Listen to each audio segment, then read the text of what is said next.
বাঙালি রান্না বান্না থেকে বলছি। আজ মাংস করব।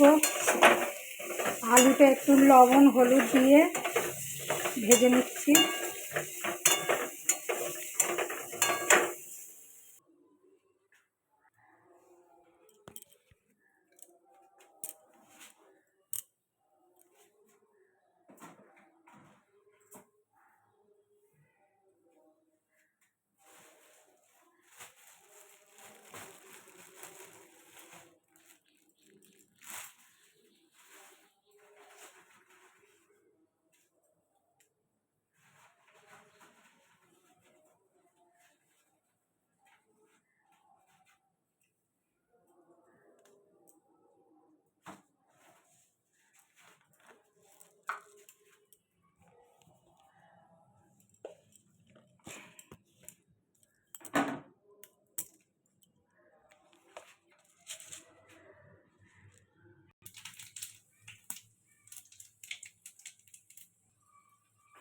শুকনো লঙ্কা তেজপাতা আর জিরে ফোড়ন দিলাম।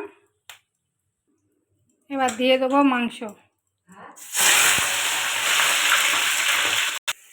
দিয়ে দিলাম পেঁয়াজ। এবার এটা ভালো করে আর একটু কষাতে থাকবো। এবার দিয়ে দেবো রসুন, দিয়ে দেবো আদা। এবারে এটা ভালো করে আর একটু কষাতে থাকবো। এবার দিয়ে দেবো হলুদ,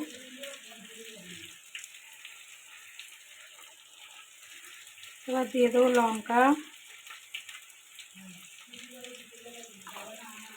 এবার আর একটু কষাতে থাকবো। এবার দিয়ে দেবো লবণ।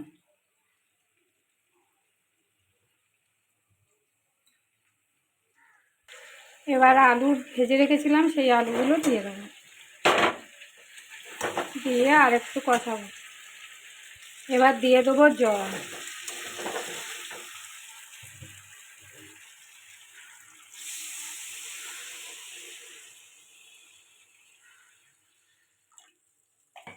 এবার 10 মিনিট এটাও হতে থাক।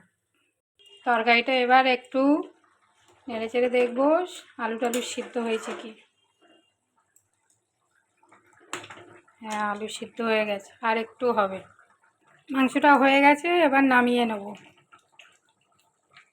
নামাবার আগে সানরাইজ গরম মশলা দিয়ে দেবো।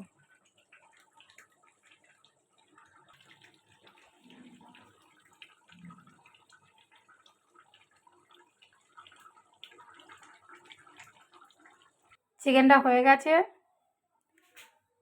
আপনাদের যদি ভালো লাগে লাইক কমেন্ট শেয়ার করবেন। নমস্কার, রাখছি।